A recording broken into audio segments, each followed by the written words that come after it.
Imagine a Hollywood where the biggest stars lived larger than life on screen, breaking rules long before anyone thought they could be broken. These weren't just movies. They were open challenges to the way society thought people should behave. But then, the code arrived, and suddenly everything had to be cleaned up, reshaped, or hidden away. Which stars shined brightest in the freewheeling era, only to see their daring roles clipped and softened later? Let's uncover the stories. Barbara Stanwyck, Babyface, 1933. Barbara Stanwyck wasn't just acting in Babyface. She was rewriting what a leading lady could be. Playing Lily Powers, she was portrayed as a woman who refused to stay at the bottom. She used her charm, brains, and ambition to climb from a speakeasy worker to the top floors of a Wall Street skyscraper. Audiences had never seen anything like it. The film showed a woman refusing to apologize for wanting more out of life, and that's what rattled the system. When the code enforcers stepped in, Babyface became a symbol of what Hollywood no longer wanted to encourage.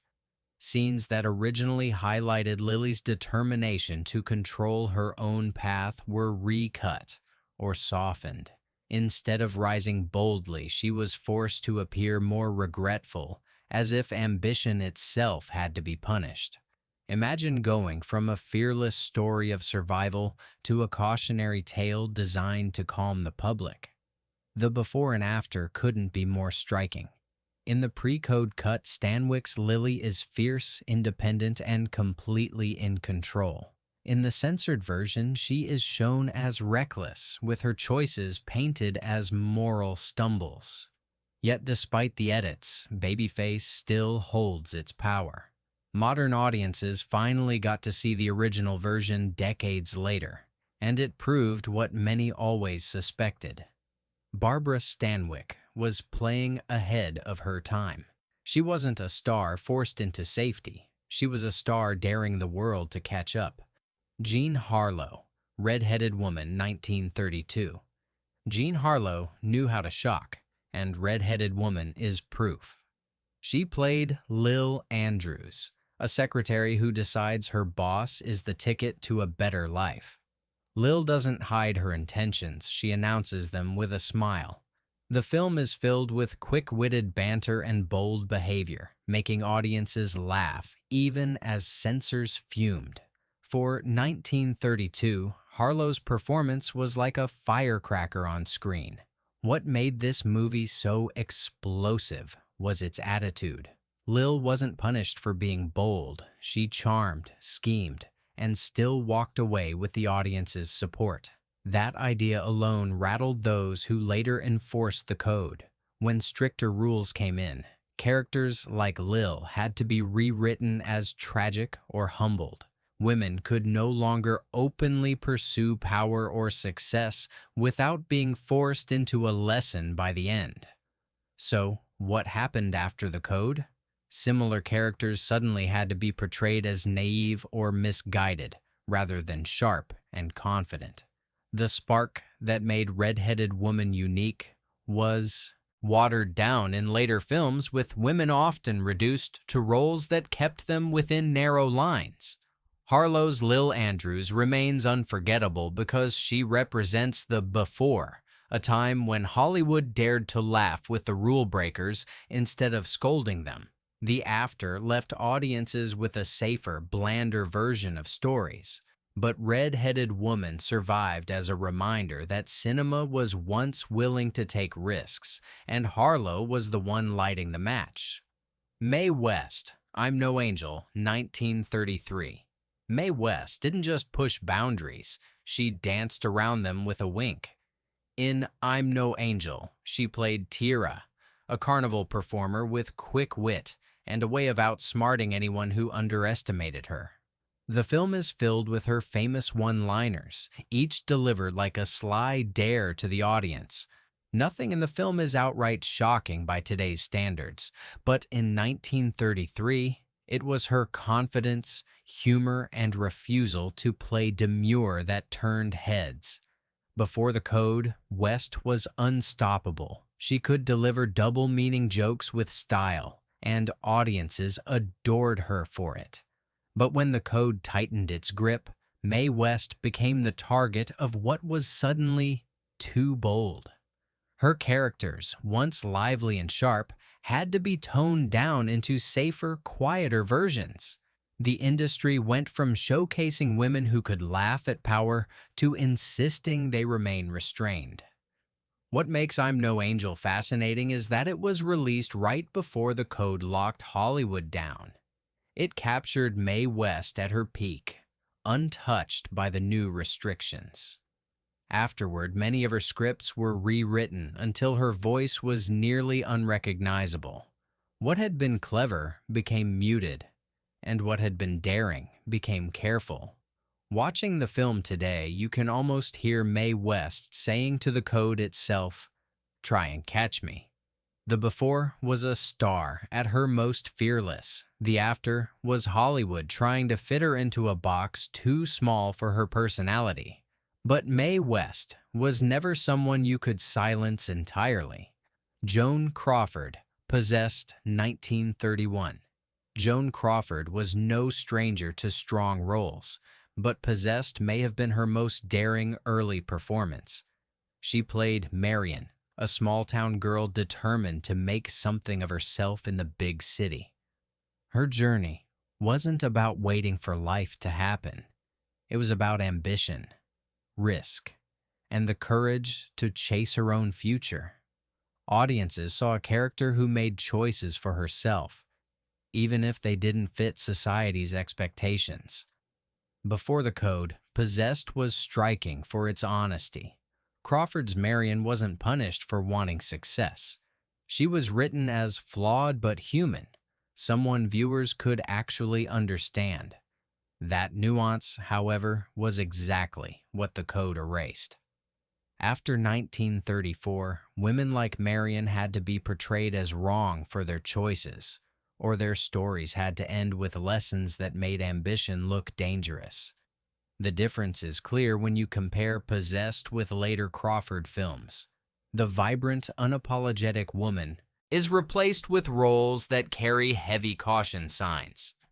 Instead of showing ambition as relatable, the code demanded tidy resolutions that pushed characters back into safe boundaries.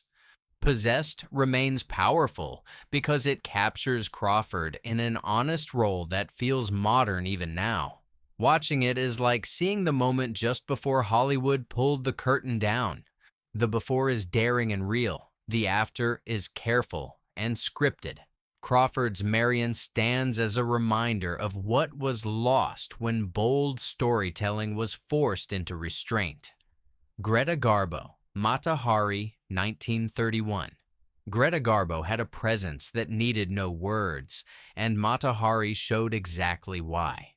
Playing the famous dancer and spy, Garbo delivered a performance layered with mystery and intensity. The film balanced intrigue, romance, and betrayal in a way that felt more alive than anything audiences were used to.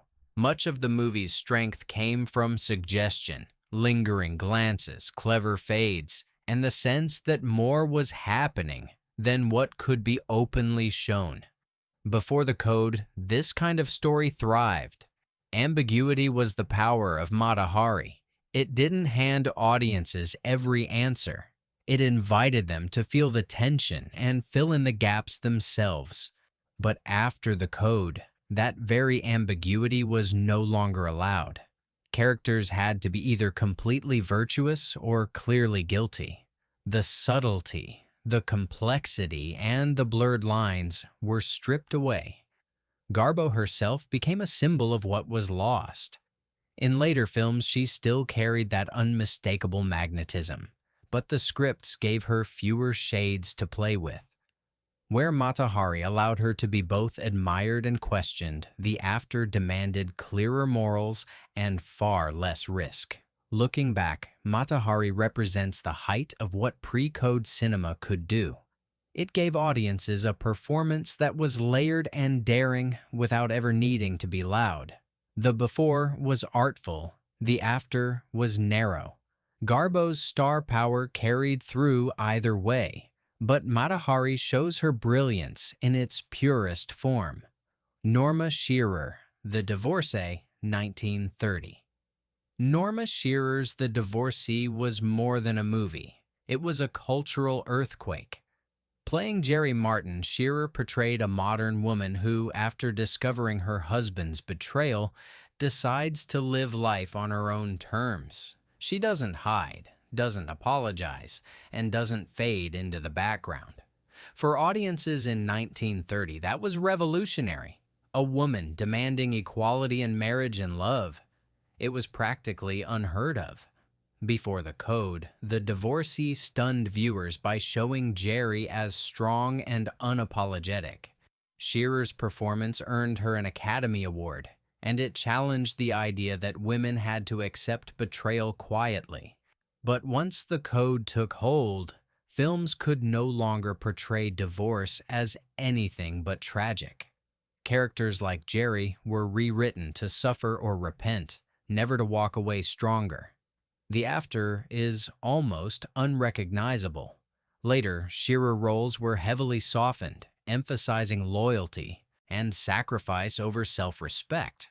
Where The Divorcee presented marriage as a partnership that could collapse under betrayal, the code forced films to paint marriage as unshakable, no matter what.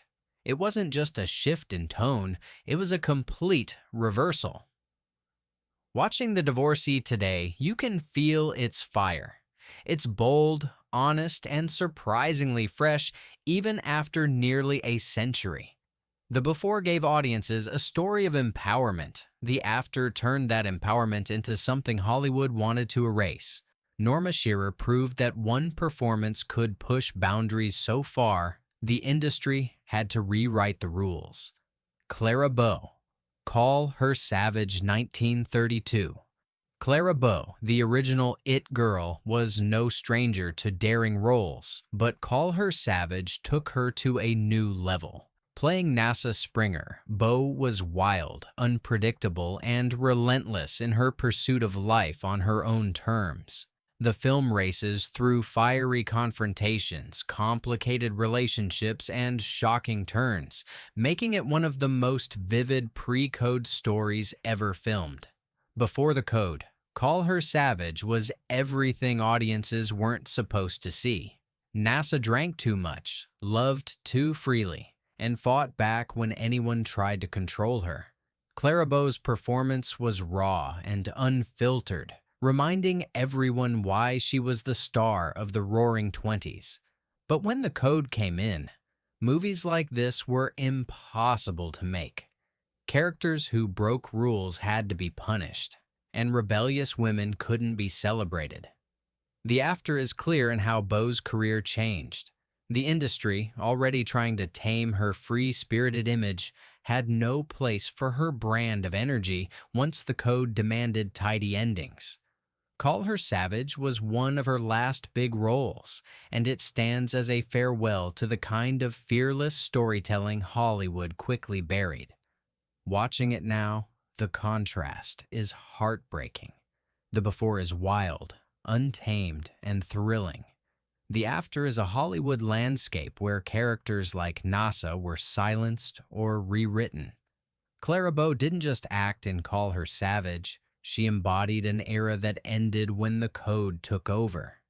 James Cagney, The Public Enemy, 1931. When James Cagney stormed onto the screen in The Public Enemy, he changed gangster films forever. Playing Tom Powers, Cagney was both charismatic and terrifying.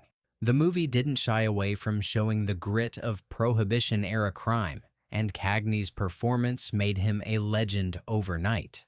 Audiences weren't just watching a villain, they were watching a fully fleshed-out human being who made choices for survival and ambition. Before the code, The Public Enemy was blunt and fearless. It showed the rise of a gangster with shocking honesty, making audiences cheer even as they recoiled. But after the code, gangster films had to be sanitized. Criminals could no longer appear sympathetic or clever. Every storyline had to end with punishment, with the message hammered in so no one could miss it. The after meant that movies lost the complexity that Cagney brought to the screen. Gangsters became one-dimensional, more warnings than characters. That's why The Public Enemy still hits hard. It captured the moment before Hollywood was forced to tidy up crime stories into moral lessons. Cagney's performance made him one of the most powerful stars of his era, and The Public Enemy remains the gold standard for gangster films.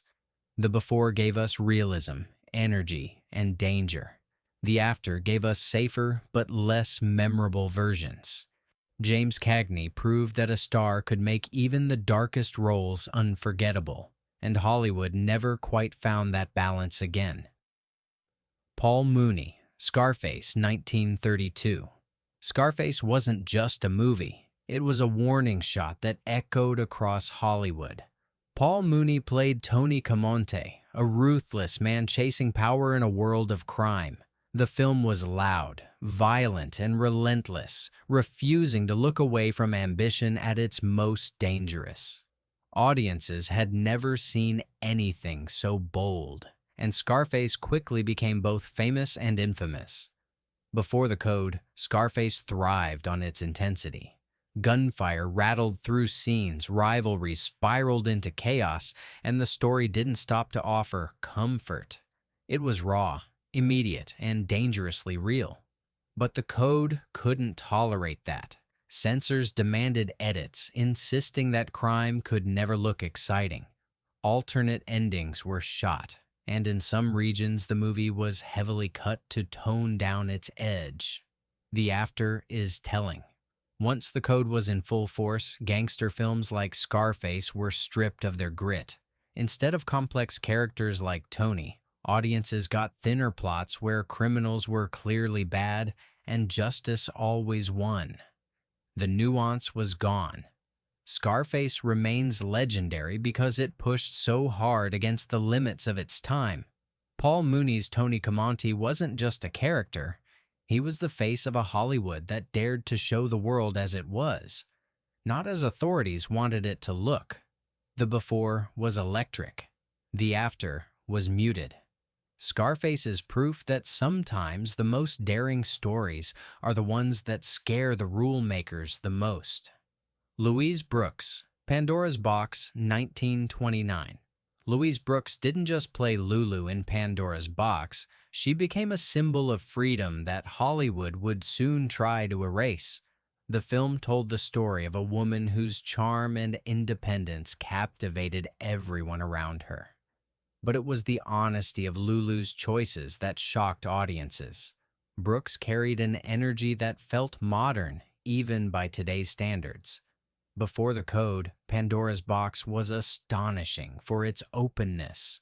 Lulu refused to live by anyone's rules, and the film explored relationships and desires in a way rarely seen on screen. It was subtle in some places, daring in others, but always true to its central idea. A woman could live for herself. Censors in multiple countries tried to cut or ban the film outright, but it survived, becoming a landmark of fearless storytelling. The after paints a very different picture. Once the code tightened, characters like Lulu disappeared. Women couldn't be shown as independent without being judged, and films avoided complexity in favor of clear-cut morals. Louise Brooks, whose career thrived on that boldness, found fewer roles as the industry shifted toward restraint. Pandora's Box stands as a reminder of what was lost. The before is filled with fire and freedom. The after is marked by silence and safety. Louise Brooks may not have stayed a Hollywood star for long, but in Pandora's Box, she left behind a performance that made censorship look small in comparison.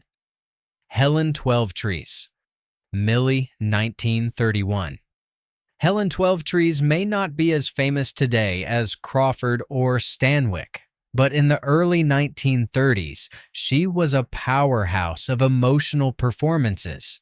In Millie, she played a woman who leaves her unfaithful husband and struggles to raise her daughter alone. What made the film bold was not just the broken marriage, but the choices Millie makes afterward. She enters relationships not out of love, but survival, carving a space for herself in a world designed to shut women out. Before the code, Millie stood out for its raw honesty. It didn't sugarcoat the challenges of being a single mother. Twelvetrees gave Millie a blend of strength and vulnerability that made her journey feel heartbreakingly real. But after the code, films were no longer allowed to show women making unconventional choices without attaching a punishment. Single mothers had to be pitied, not empowered. The after drained the life from stories like Millie's. Characters facing betrayal and hardship were softened into passive figures, waiting for rescue rather than making their own decisions. It was as if Hollywood wanted audiences to forget that women like Millie existed in the real world.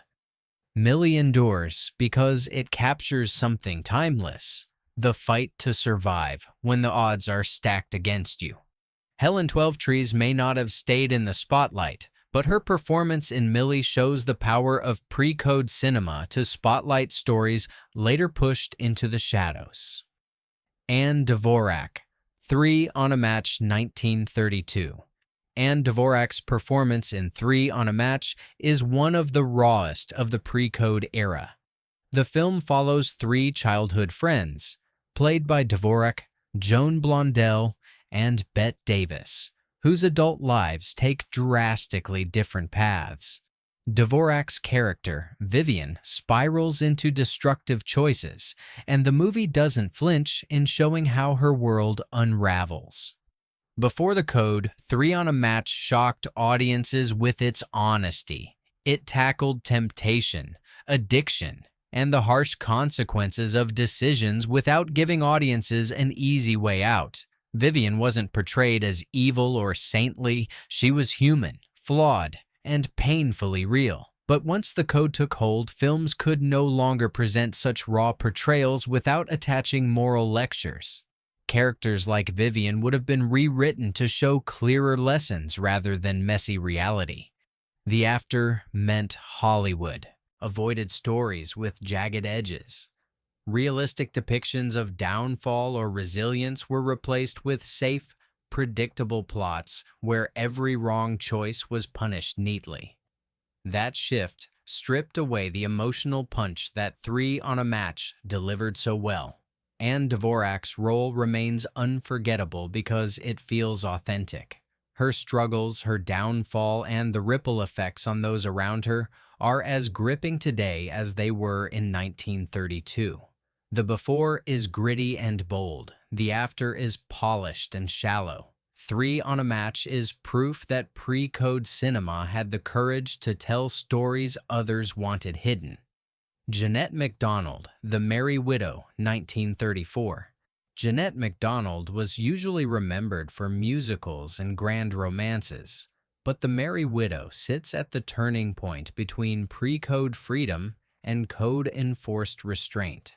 Directed by Ernst Lubitsch, the film brims with charm, wit, and a playful energy that made audiences swoon.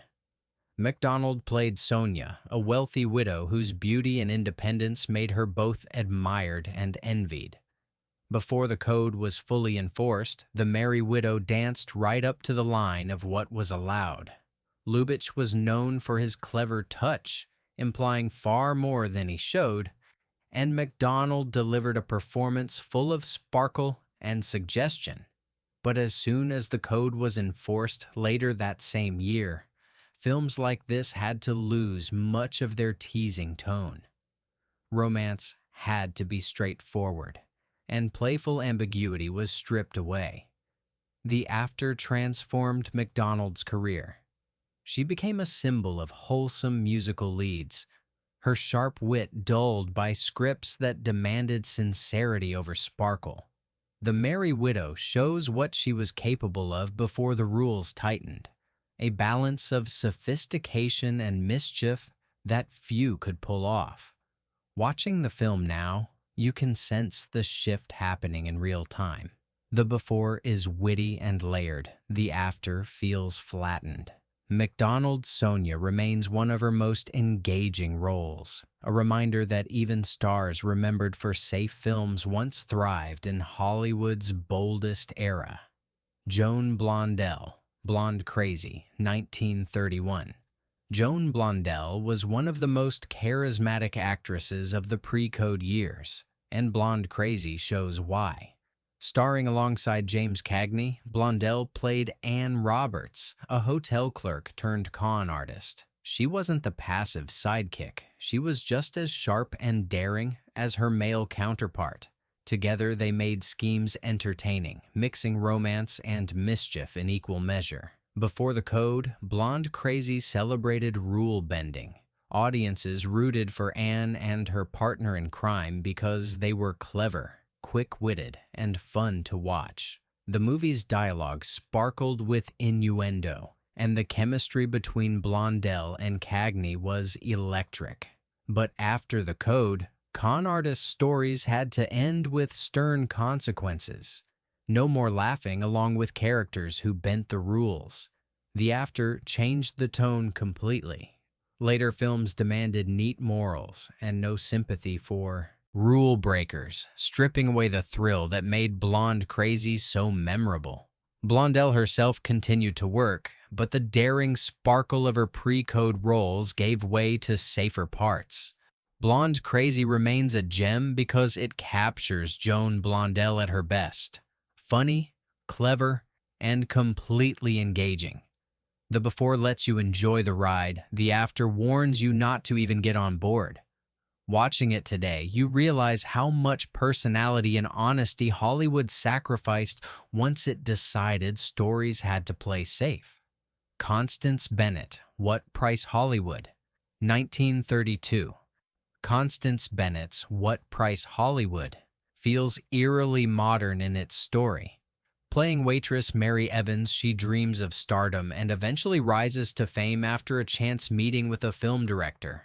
The story captures both the glamour and the dark side of Hollywood, showing the price of chasing success in an industry built on image. Before the code, the film was startlingly honest about ambition, fame, and the toll it takes on personal lives. Bennett's performance gave Mary both warmth and grit, making her struggles relatable. The film didn't sugarcoat the pressures of the industry, nor did it try to protect audiences from the idea that stardom came with real costs. But after the code, Hollywood wasn't willing to expose its own flaws. Stories about the darker sides of fame had to be reworked into lighter, safer tales. The after meant films about Hollywood turned into polished celebrations, not honest examinations. The messy human struggles Bennett portrayed were rarely shown again with such frankness. What Price Hollywood remains significant not only for Bennett's performance but also because it later inspired A Star is Born. It proves that pre-code cinema wasn't afraid to question the very system it was part of. The before was daring and reflective. The after became cautious and glossy. Constance Bennett left audiences with a performance that still resonates because it dared to ask difficult questions without flinching. 15 stars, 15 unforgettable roles, and one undeniable truth. Hollywood before the code was alive with risk, honesty, and energy that censorship tried to smother. From Stanwyck's ambition to Bennett's glimpse behind the industry's curtain, these films dared to show life as it really was. The code may have reshaped their stories, but it couldn't erase their power. Which of these stars impressed you most with their before and after journey? Drop your thoughts below, hit subscribe, and keep the conversation going, because the most daring stories never really fade.